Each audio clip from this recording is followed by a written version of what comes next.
Hello everyone, मैं विजय कुमार। इस lecture में बात करने जा रहा हूं मैं आपसे time period of large pendulums की।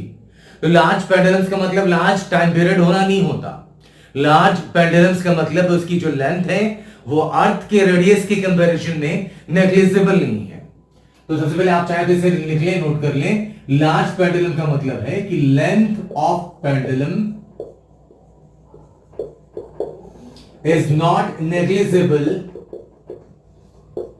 is not negligible with respect to radius of earth.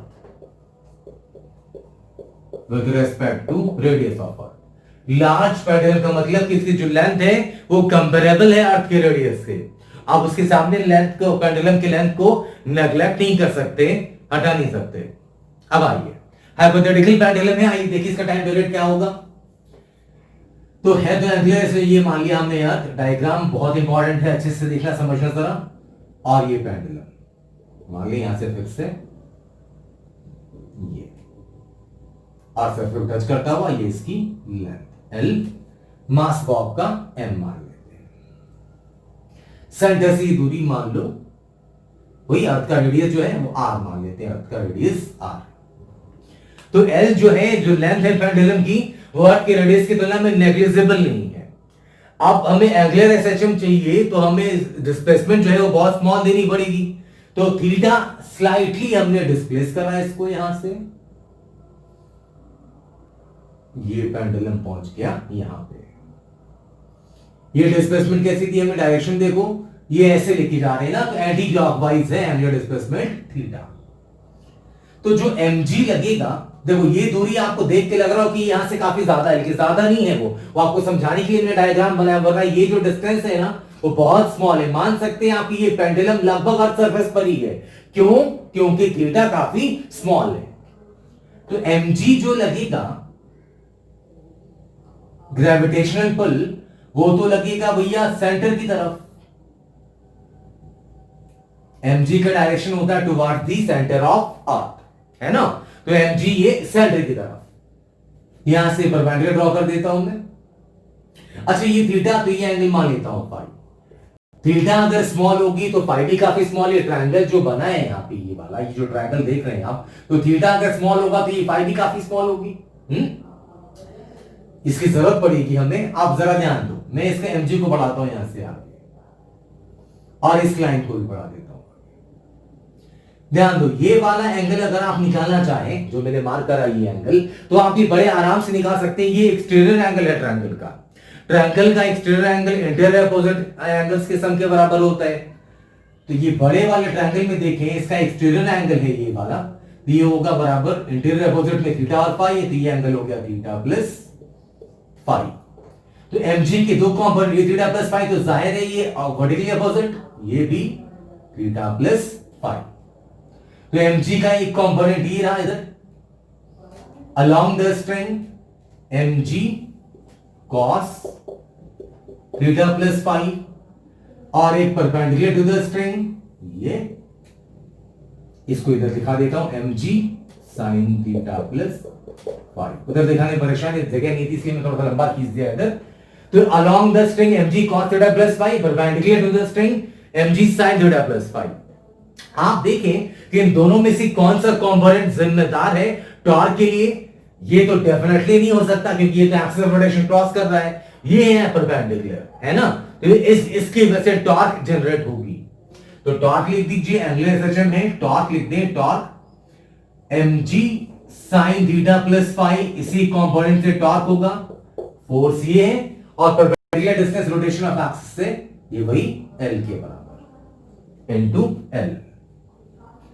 Torque is equal to I alpha. mg sin theta plus phi को लिख दिया मैंने सिर्फ थीटा प्लस फाई। जाहिर है इस तरह की चीजें हमने एसएचएम में पुराने पिछले वाले लेक्चर्स में बहुत किया है। कोई छोटी सी चीज है, आपको याद भी होगी। अगर छोटे छोटे एंगल्स हो एंगुलर एसएचएम में, तो sin theta is nearly equal to theta, तो sin theta plus phi is nearly equal to theta plus phi लिख सकते हैं यहां से। वही अप्रॉक्सीमेशन जो एसएचएम में हर बार करते हैं एंगुलर एसएचएम में।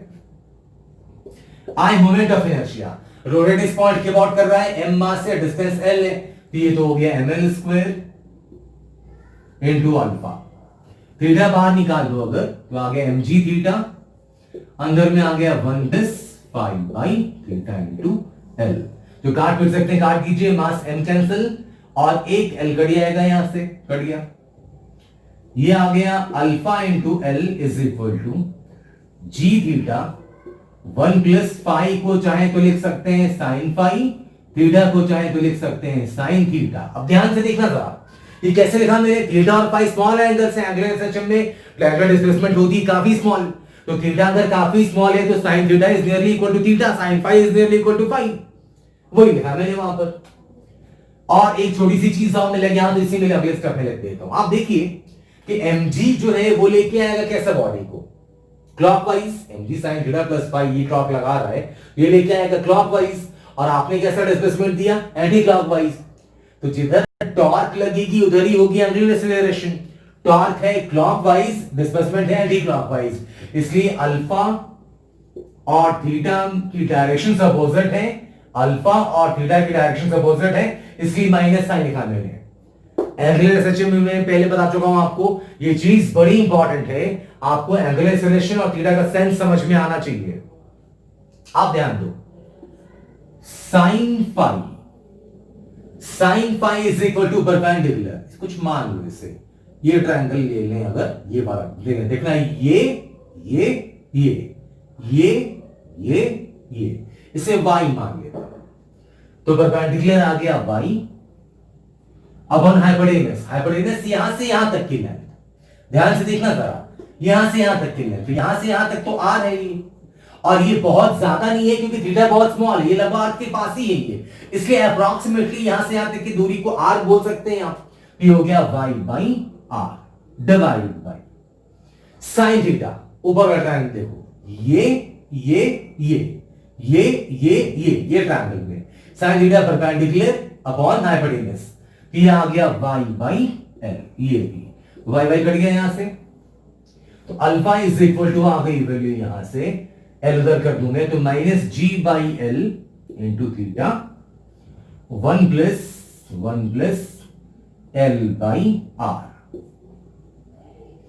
एल ब्रैकेट के अंदर लेके चले जाएं अगर, तो अल्फा इज इक्वल टू आ गया, थीटा को बाद में लिख दूंगा मैं, तो माइनस जी, एल ब्रैकेट में गया तो आ गया 1 बाई एल, और एल यहां गया तो एल काट देगा तो हो जाएगा 1 बाई आर इंटू थीटा। देखिए आप, एंगुलर एसएचएम हमने पढ़ रखा है, एंगुलर एसएचएम के हर क्वेश्चन में क्या करते थे अपन, कि पहले बॉडी को थीटा एंगल डिस्प्लेस कर देने को, थीटा एंगल डिस्प्लेस किया, फिर टॉर्क इक्वेशन लिखते थे, टॉर्क इक्वेशन लिखा हमने, फिर अप्रोक्सीमेशंस कर देते, साइन थीटा बराबर थीटा, देखो वो कर दिया हमने यहाँ पे, और यहां से चीजें लेकर आ गए।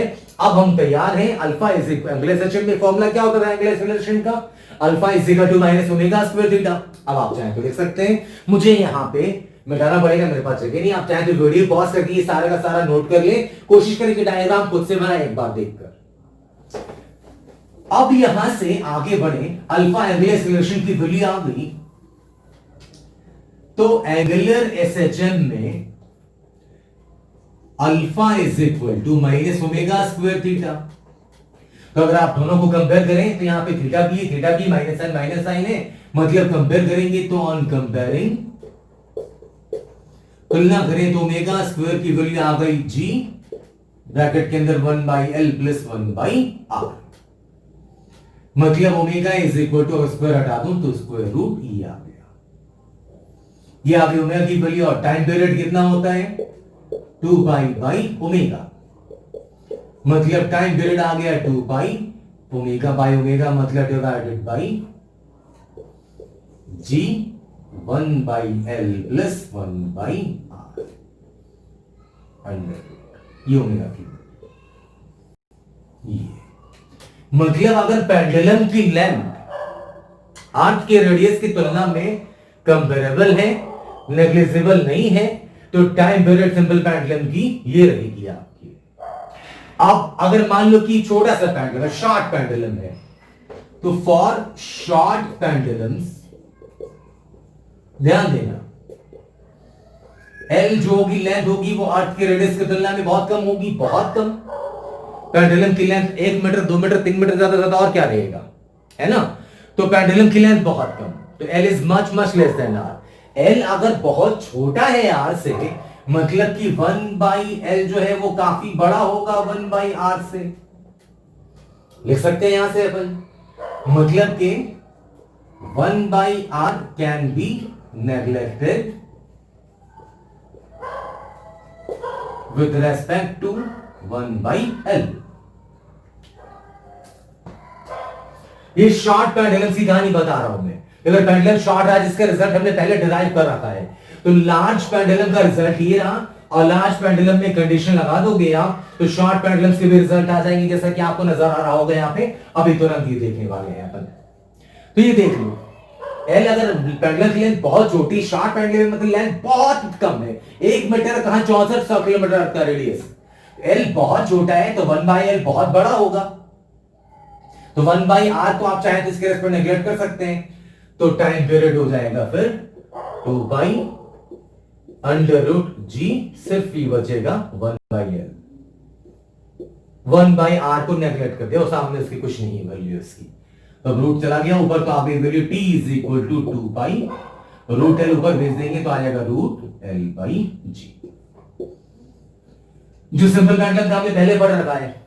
तो अगर सिंपल पेंडुलम, अगर पेंडुलम की लेंथ अर्थ के रेडियस की तुलना में बहुत कम है, बहुत स्मॉल है, तो वो टाइम पीरियड हमने पहले पढ़ा था। और अगर उन्होंने खुदा ने खास्ते पूछ लिया कि बहुत लार्ज पेंडुलम है, उसकी लेंथ अर्थ के रेडियस की तुलना में नेग्लिजिबल नहीं है, तो टाइम पीरियड ये रही अपने पास। तो ये रिजल्ट लेके आए अपन डिराइव करके, पूरा लॉजिक था, पूरा सेंस था, लेकिन ये स्टैंडर्ड रिजल्ट्स में शुमार होता है। इसलिए मेरी गुजारिश ये भी रहेगी कि आप इस रिजल्ट को याद रखें, अपने दिलो जहन दिमाग में बसा लें। तो मिलते हैं हम अगली क्लास में नए टॉपिक के साथ। तब तक अपना ध्यान रखिए। किसी किस्म की परेशानी हुई हो तो मुझे फीडबैक कमेंट्स में जरूर बताएं। तो चलिए मिलते हैं नेक्स्ट क्लास में नए टॉपिक के साथ। Thank you so much. जय हिंद, जय भारत।